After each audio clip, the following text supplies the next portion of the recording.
Happy new moment. And new moment is gone. See? All gone. All the time.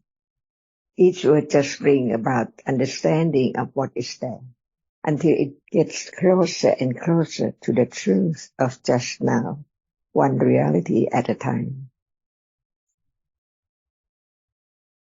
And that is the goal, but how very, very subtle it is to understand that which is there, even right now, so close. That's why no doubt how long will it take time to get closer to understand that which is not far away. At moment of seeing, we think that it's there to be known, but actually it's so close. Not over there, but right here and gone.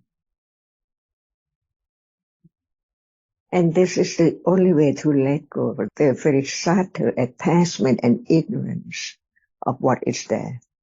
Because the self is so very, very thick, very, very strong, accumulated. It's there all the time as condition for what is there, as something, even right now, until it's nothing, because it's just conditioned to arise and then gone, show up and then gone. And the truth is that which can be directly experienced, not just talk about it. Until then, naturally, by understanding and the practice of enlightenment, the truth, beginning from hearing, considering that how long it will realize the truth of that which now appears, but not as it is. Because as it is, it just arises and falls away. Uncountable from moment to moment. By nimitta, see? And this is so true, the only way to let go, the idea of self. Not forgetting that it's there now, so very close. But ignorance cannot get closer and closer to understand it. But it takes it away from where it is to other way, to other long idea about this and that. Something there. In truth, nothing is there, but it's here. Yes, I heard you saying on a recording that if the intellectual understanding doesn't condition the direct understanding, it's useless, because it has to be the understanding of what is here and now. Otherwise, it's always the idea of something, of words, meanings, but not the understanding of just what appears now, getting closer and closer to the truth.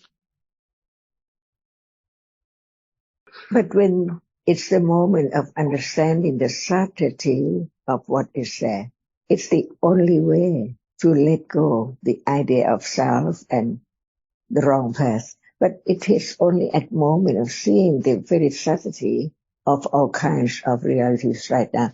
It's the way, very subtle way. The Ariya Satya, the fourth one, see? If there's no understanding from the hearing, the first round of understanding the Four Noble Truths, how can it develop? Because ignorance and attachment lives all the time. At moment of understanding the subtlety of what is there now, it's the only way, the subtle path, develop little by little, because at that moment it's so very careful considering about what is there. It's just to understand what is there now, no matter we're talking about citta or cittasika or ayatana, just condition the moment of understanding it so deep, because it's just what Buddha had enlightened. But without understanding little by little to let go the idea of self, how can there be moment of getting closer to understand each would just convey the truth of what is there now as it is, covered up by ignorance. That's why each word of the truth will open up a little truth to be known, even intellectually, and letting go until it conditions moment of direct understanding. Anatta all the way. There has to be the understanding of the value of hearing and considering. As you say, it's very subtle. And never enough listening, considering, understanding, little by little, the only way. To see that even right now, ignorance is there. No matter what appears, ignorance is there. See? Only when it develops from hearing and beginning to understand the subtlety of what is there now, little by little, so very little, and right understanding only can know how little it is today or on and on. It doesn't show up as long as it's just the development until the understanding, different degrees, little by little is there, known. So it's so very natural. Life goes on. It's there to be known, but it cannot be known yet. So listen again. It develops from hearing, considering, understanding, very gradually. That is pariyatti. And it keeps on until arahata moment is there. And still they listen again and again to the details of what is there, which is known only by the Buddha.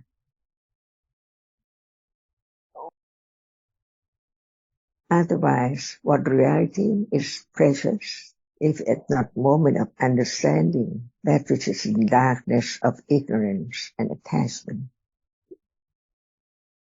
The considering and listening has to be with understanding. And at moment of understanding is quite different from moment of wanting more to know and so on, see? And sometimes people may have the idea that it has to be the listening to kusala citas of the speaker. But what about, it's always the understanding at this very moment that's important. And also, what is there this moment, see? Because everyone understands what is meant by a moment, but what is there at that very moment? More and more doubt. Yes.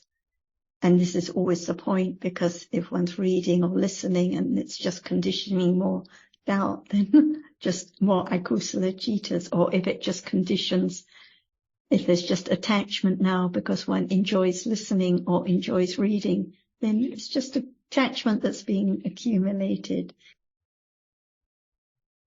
And when doubt is there, attachment is lurking. Just want to have no doubt instead of understand the characteristics of doubt. See, it always hinders the truth. There's doubt. They would like to have no doubt, try to have no doubt, but not to understand doubt as it is. That's why we talk about it again and again and again. What is there as a self? Doubt is reality. It's no one. It's there. And what is after doesn't want to have any doubt. Just try to have no doubt. But no understanding of doubt as it is. No one. So the point of listening is understanding what is there. From hearing again and again.